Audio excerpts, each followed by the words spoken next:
Assalamu alaikum class. This is Mushtaba Kalwad and we are studying general knowledge. पाण अॼोके lecture में टे मुख़्तलिफ़ टॉपिक्स पढ़ंदासीं जंहिंमें असांजो सभ खां पहिरियों टॉपिक हूंदो largest producers of the world. हिन टॉपिक में पाण ॾिसंदासीं त कहिड़ी पैदावार दुनिया जे कहिड़े मुल्क में सभ खां वधीक पैदा थिए थी पई। मुख़्तलिफ़ मुल्क आहिनि जेके मुख़्तलिफ़ प्रोडक्ट्स जे हवाले सां मशहूरु आहिनि, मुख़्तलिफ़ मसनूआत जे हवाले सां मशहूरु आहिनि, मुख़्तलिफ़ शयूं ठाहींदा आहिनि या कुझु नेचुरल शयूं आहिनि जेके उतां एक्सट्रैक्ट थींदियूं आहिनि, जेके उन्हनि मुल्कनि मां निकिरंदियूं आहिनि। अॼु पाण उन्हनि जे बारे में पढ़ंदासीं, उन्हनि जे बारे में ज़िक्र कंदासीं। शुरूआत कयूं था पाण ऑस्ट्रेलिया खां। त ऑस्ट्रेलिया मां सभ खां वधीक बॉक्साइट निकिरे थो पियो। Brazil is the largest producer of coffee. पाण जेका कॉफ़ी पीअण लाइ इस्तेमालु करियूं था उन जो सभ खां वॾो प्रोड्यूसर ब्राज़ील आहे। China is a producer of number of things. There are many things which are produced in China on larger scale. China has grown itself largely in industry after revolution in 1949. China केतिरियूं शयूं पैदा करे थो पियो। अचो त उन्हनि जा नाला ॾिसूं था। Hydro electricity. हाइड्रो इलेक्ट्रिसिटी छा आहे? अहिड़ी बिजली जेका पाणीअ मां पैदा कई वञे। बिजली जा मुख़्तलिफ़ पैदा करण जा मुख़्तलिफ़ सोर्सिस हुजनि था, जीअं रिन्यूएबल एनर्जी ऐं non renewable energy. Non renewable energy अहिड़ी थिए थी जेका हिकु दफ़ो पैदा थी वई जंहिं मटीरियल मां या जंहिं प्रोडक्ट मां उहा वरी ॿीहर नाहे ठाहे सघिबी ऐं ही कंज़्यूम थियण सां ख़तमु थी वेंदी आहे। जहिड़ो क पेट्रोल, डीज़ल, नेचुरल गैस, कोल या न्यूक्लियर एनर्जी। ही अहिड़ी एनर्जी आहे जेका हिकु दफ़ो इस्तेमाल खां बाद ॿीहर क़ाबिल इस्तेमाल न थी रहे। कोयलो इस्तेमालु कयोसीं ख़तमु थी वेंदो। पेट्रोल, डीज़ल, नेचुरल गैस इस्तेमालु कईसीं ख़तमु थी वई। ये न्यूक्लियर एनर्जी आहे, उहा बि इस्तेमाल खां बाद ख़तमु थी वञे। ॿियो सोर्स हूंदो आहे रिन्यूएबल एनर्जी सोर्स। उन में सभ खां पहिरीं सोलर एनर्जी आहे, सिज ते पैदा थींदड़ बिजली। जेसि ताईं सिजु रहंदो एसि ताईं सिज मां बिजली पैदा थींदी रहंदी। सोलर प्लेट्स जे वसीले ही बिजली पैदा कई वञे थी। इन खां बाद हाइड्रो इलेक्ट्रिसिटी, पाणी जे ज़रिए डैमनि ते टर्बाइन्स लॻाए करे, हाइडल टर्बाइन्स लॻाए करे इन्हनि मां बिजली पैदा कई वञे थी। या सी टाइड्स, समुंड जूं जेके लहरूं हूंदियूं आहिनि इन्हनि जे वसीले बि बिजली पैदा कई वञे थी। या जापान में कुझु स्पीड ब्रेकर्स लॻल आहिनि, उन्हनि मां बिजली पैदा करे सघिजे थी।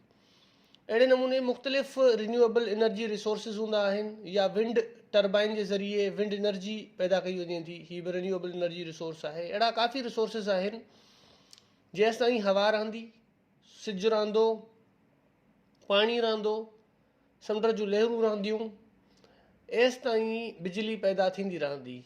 इहे रिन्यूएबल एनर्जी रिसोर्स आहिनि। इन्हनि में हाइडल इलेक्ट्रिसिटी जो सभ खां वॾो प्रोड्यूसर चाइना आहे। ऑटोमोबाइल्स यानी गाॾियूं, पहिरें जापान लार्जेस्ट प्रोड्यूसर हो ऑटोमोबाइल्स सेक्टर जो, पर हींअर चाइना उनखे सरपास करे वियो आहे ऐं सभ खां वधीक गाॾियुनि जो पैदा कंदड़ मुल्क चाइना आहे। गाॾियुनि जो ठाहींदड़ मुल्क चाइना आहे। Mercury, mutton, rice, fruit and vegetables, T, tin and tobacco, ही सभु शयूं दुनिया में सभ खां वधीक चाइना में पैदा थियनि थियूं। चिली, कॉपर जो सभ खां वॾो प्रोड्यूसर आहे ऐं कॉटन जो सभ खां वॾो प्रोड्यूसर इंडिया आहे। यूरोपियन यूनियन जी जेका कंबाइंड मार्केट आहे उहा olive oil, spices, fish, poultry ऐं लाइव स्टॉक जी सभ खां वॾी प्रोड्यूसर आहे। इंडोनेशिया निकिल ऐं पाम ऑयल जो सभ खां वॾो पैदावारी मुल्क आहे। कज़ाकिस्तान, ही यूरेनियम सभ खां वधीक कज़ाकिस्तान मां मिले थी। यूरेनियम हिकु अहिड़ो एलिमेंट आहे जेको न्यूक्लियर एनर्जी पैदा करण लाइ इस्तेमालु थिए थो पियो। न्यूक्लियर पावर प्लांट्स में पिणु इस्तेमालु थिए थो। इन सां गॾोगॾु एटम बम ठाहिण में बि, एटमिक वेपन्स जेकी बि आहिनि उहे ठाहिण में यूरेनियम इस्तेमालु थिए थो। यूरेनियम खे इनरिचमेंट करण जे लाइ, इन्हनि खे यूरेनियम खे इनरिच करण जे लाइ यूरेनियम इनरिचमेंट मशीन हूंदी आहे जंहिंखे असां सेंट्रीफ्यूज मशीन सॾींदा आहियूं। उन जी RPM तक़रीबन 3000 खां 5000 RPM थिए थी, यानी रेवोल्यूशन्स पर मिनट। जॾहिं हू मशीन एतिरो स्पीड सां फिरे थी त हू यूरेनियम खे इनरिच करे थी, यानी प्यूरिफाई करे थी।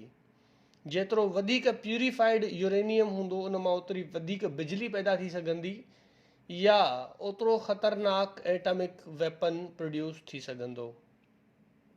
त यूरेनियम जो सभ खां वॾो प्रोड्यूसर कज़ाकिस्तान आहे।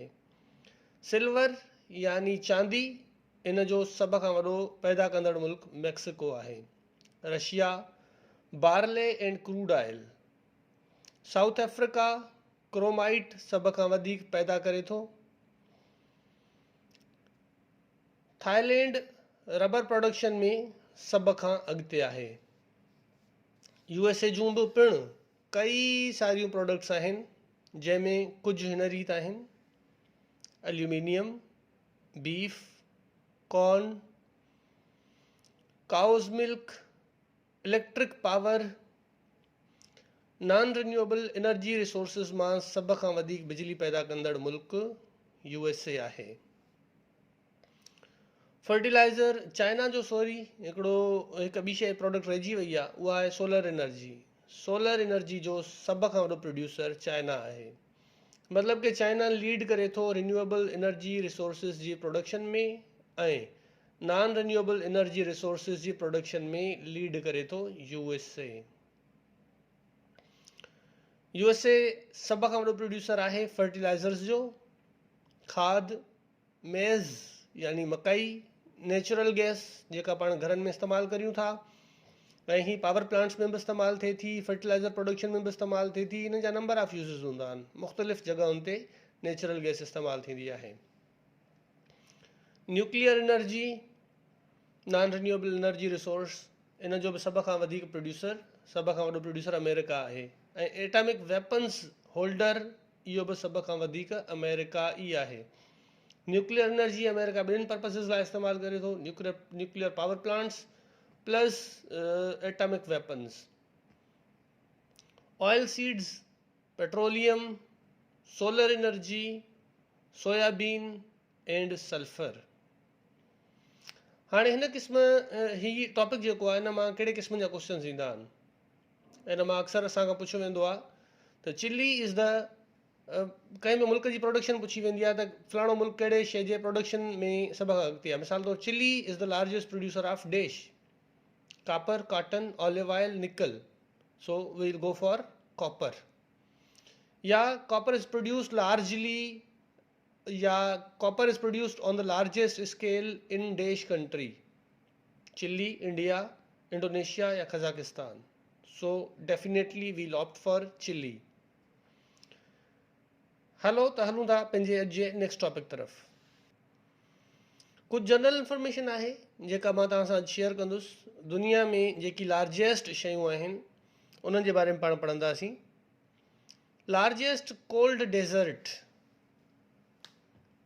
लार्जेस्ट कोल्ड डेज़र्ट ही आहे Antarctic polar desert. Largest desert of the world in terms of area is Sahara Desert. Largest glacier of the world is Lambert Fisher Glacier. Largest earth-filled dam of the world is Tarbela Dam. Largest earth-filled dam of the world, Tarbela Dam, जो को पाकिस्तान में मौजूद है। Largest man-made canal is Grand Canal of China ही इंसानी या मसनूई ठहियल सभ खां वॾो केनाल आहे। Largest delta is Ganges Brahmaputra delta, India. Largest whale is blue whale, which is also found in Pakistan. Largest plateau is Tibetan plateau, Tibet में वाक़ आहे ही प्लेट्यू। दुनिया जो सभ खां वॾो प्लेट्यू आहे। Largest bird is ostrich. Largest land animal is African Bush animal. Largest forest is Amazon forest. Largest plaza is Tiananmen Square. Thailand has the largest or longest banknotes. दुनिया जा वॾे में वॾा बैंक नोट्स थाईलैंड जा हुजनि था। अचो त पाण अॼु दुनिया जे मशहूर रेवोल्यूशन्स या इनकलाबनि जे बारे में थोरो पढ़ूं। अमेरिका में इनकलाब 1775 खां 1783 जे दरमियान आयो।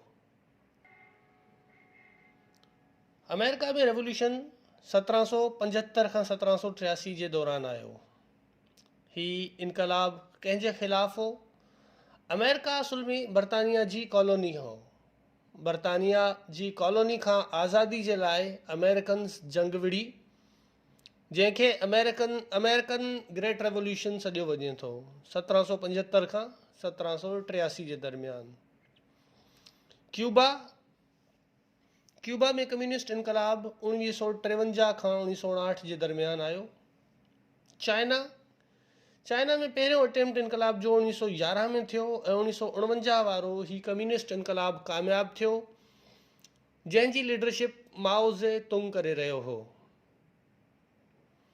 ऐं इन इनकलाब जे नतीजे में चाइना कंप्लीटली हिकु कम्युनिस्ट कंट्री बणिजी वियो। यूरोप में इनकलाब 1848 में आयो। फ्रेंच रेवोल्यूशन, फ्रांस में रेवोल्यूशन महांगाई, बुख ऐं बदहाली जे करे आयो।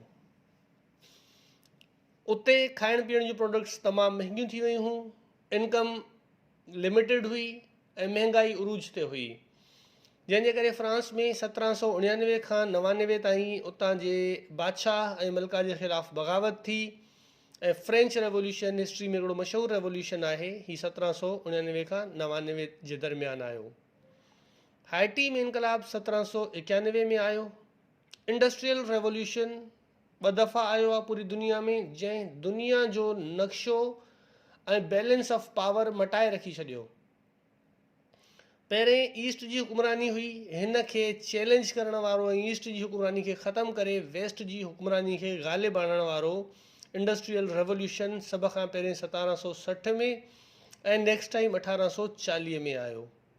ईरानियन रेवोल्यूशन 1778 ऐं 1779 जे दरमियान आयो। 1779 में इमाम ख़ामनाई मुकम्मल नमूने कंट्रोल हासिल करे वरितो ईरान जो, ऐं उतां जो जेको ईरान जो बादशाह हो उहो उतां फ़रार थियण ते मजबूर थियो। रशियन रेवोल्यूशन, जंहिंखे बॉल्शविक रेवोल्यूशन पिणु सॾियो वञे थो, ही बि कम्युनिस्ट इनकलाब हो जेको 1917 में आयो। ही हो असांजो अॼु जो टॉपिक, जंहिंमें पाण largest producers of the world पढ़ियासीं। डू यू नो, दुनिया जी मुख़्तलिफ़ मालूमात लार्जेस्ट जे बारे में पाण पढ़ीसीं ऐं मुख़्तलिफ़ इनकलाब पढ़ियासीं। कोई सवाल हुजे त पुछी सघो था। Thank U.